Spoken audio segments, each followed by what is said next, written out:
8 जून की सुबह इजराइल के लिए बड़ी कामयाबी लेकर आई। गजा के सेंट्रल हिस्से में हमास के कब्जे से उसने अपने 4 बंधकों को जिंदा छुड़ा लिया। इजराइल ने हमास की कैद से अपने 4 बंधकों को जिंदा छुड़ाने की तस्वीरें भी जारी की हैं।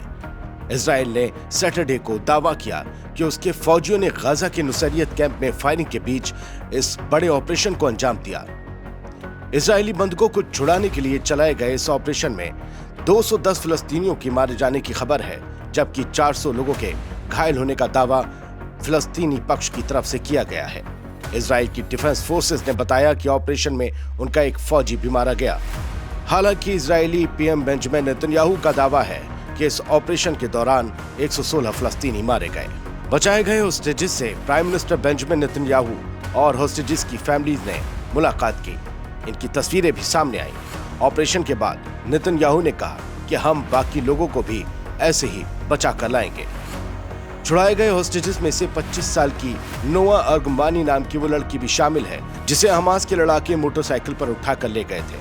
नोआ की तस्वीरें 7 अक्टूबर 2023 के दिन पूरे सोशल मीडिया पर वायरल हो गई थी। हालांकि वो तस्वीरें हम आपको नहीं दिखा सकते, लेकिन ये नोआ की नॉर्मल तस्वीरें हैं जो आज की हैं, और वो अपनी फैमिली से मुलाकात कर काफी खुश हुई। नोआ ने यह भी बताया कि उसे अपार्टमेंट्स में रखा गया, न कि सुरंगों में।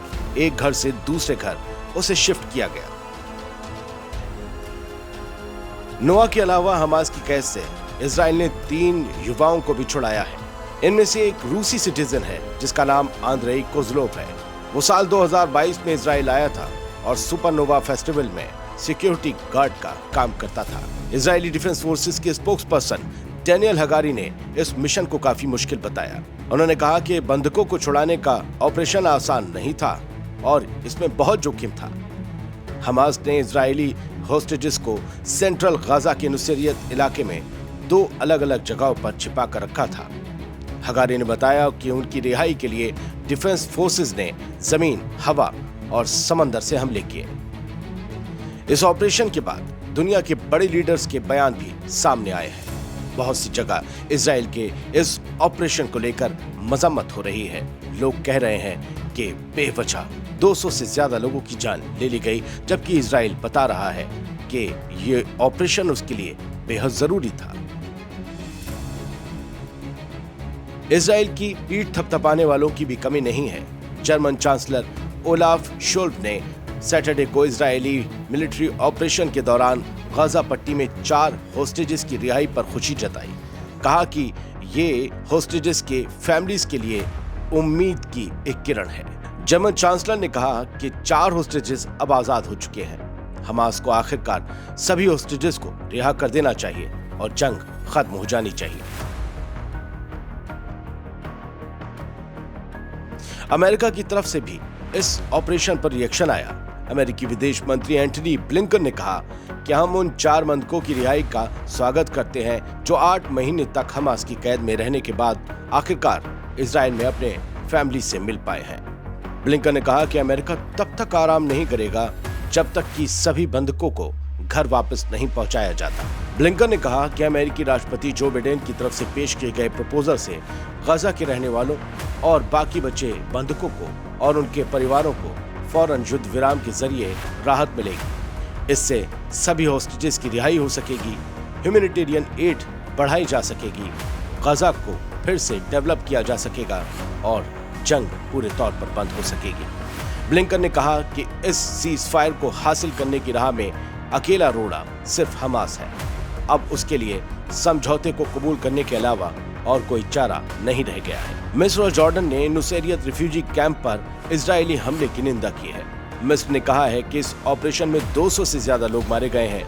ये इंटरनेशनल कानूनों का उल्लंघन है। जॉर्डन की फॉरेन मिनिस्ट्री ने कहा कि इतनी बड़ी तादाद में फलस्तीनी नागरिक मारे गए हैं, ये बड़े दुख की बात है। यह हमला इंटरनेशनल कानूनों और अंतर्राष्ट्रीय मानवीय कानूनों का उल्लंघन है। जॉर्डन ने वर्ल्ड कम्युनिटी से मांग की है कि वो इजराइल के जुल्मों पर फौरन रोक लगाने के लिए जरूरी कोशिशें करें। रिपोर्ट्स के मुताबिक प्रधानमंत्री बेंजामिन नेतन्याहू और डिफेंस मिनिस्टर योव गैलेंट ने जुमेरात शाम को सेंट्रल गजा के नुसैरियत से 4 होस्टेजेस को छुड़ाने के इस मिशन को मंजूरी दी थी। इसके लिए उन्होंने वॉर कैबिनेट और सिक्योरिटी कैबिनेट की बैठक भी रद्द कर दी थी। खुद पीएम नेतन्याहू शिन बेत सिक्योरिटी सर्विस के वॉर रूम से इस मिशन पर नजर रखे हुए थे। Israeli defence minister Yoav Gallant ने इसकी पुष्टि की है। उन्होंने सोशल मीडिया एक्स पर पोस्ट करते हुए लिखा कि इजराइल गाजा पट्टी में 4 होस्टेजेस को आजाद करवाने पर बेहद खुश है। इससे पहले इजराइल ने फरवरी में एक ऑपरेशन के दौरान 2 बंधकों को छुड़ा लिया था। हालांकि 120 इजरायली अब भी हमास की कैद में है। हमास ने हर एक इजरायली के बदले 50 फलस्तीनी कैदियों की मांग की है। इजराइल के राष्ट्रपति ने भी छुड़ाए गए बंधकों से बात की।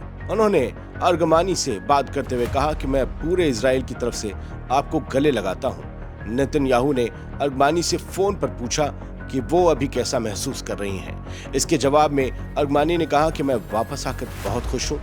उसने कहा कि वो घर लौटकर काफी वक्त बाद अपनी भाषा हिब्रू में बात कर रही है। आपको याद होगा कि 7 अक्टूबर 2023 के हमलों में 1200 इजरायली मारे गए थे। इस दौरान 234 इजरायली नागरिकों और विदेशी नागरिकों को हमास ने बंधक बना लिया था और गजा ले गए थे। नवंबर 2023 में 1 हफ्ते के लिए सीज फायर हुआ था। इस दौरान 100 इजरायली बंधक छोड़े गए थे। इसके बाद सीज फायर की तमाम कोशिशें नाकाम रहीं। हालांकि अभी भी सीज फायर पर बात जारी है, लेकिन इस बीच हुए इस मिशन ने ये बात तय कर दी है कि अब हमास पर इजराइल अपनी शर्तें हावी होकर रखेगा। गजा की हेल्थ मिनिस्ट्री का दावा है कि 7 अक्टूबर से शुरू हुए इजरायली मिलिट्री ऑपरेशंस में अब तक 36,000 से ज्यादा फलस्तीनी मारे जा चुके हैं, जिनमें सबसे ज्यादा तादाद औरतों और बच्चों की है। इस मिशन को लेकर एक खबर ये भी आई थी कि अमेरिका ने गजा के तट पर जो टेम्पररी पोर्ट बनाया है, वहां से अमेरिका की स्पेशल यूनिट ने अंदर जाकर इजराइल की फौज के साथ मिलकर इस ऑपरेशन को अंजाम दिया। इस पोर्ट को लेकर अब ये भी कहा जा रहा है कि हमास और बाकी रेजिस्टेंस फोर्सेस की नजर इस पोर्ट को लेकर बहुत ज्यादा सख्त हो गई है और कभी भी इस पर हमला हो सकता है। हालांकि अमेरिका की तरफ से सेंट्रल कमांड ने ट्वीट करते हुए साफ किया कि यूएस के स्पीयर का इस टेम्पररी पोर्ट का इस्तेमाल किसी भी मिशन में नहीं हुआ है। हाँ, इतना जरूर हुआ है कि स्पीयर के सदर्न हिस्से से इजरायली फौज को हेलीकॉप्टर्स के जरिए हॉस्टेजेस के साथ इजराइल जाने दिया गया है। फिलहाल ये मिशन इजराइल के लिए बड़ी जीत और हमास के लिए करारा झटका लेकर आया है।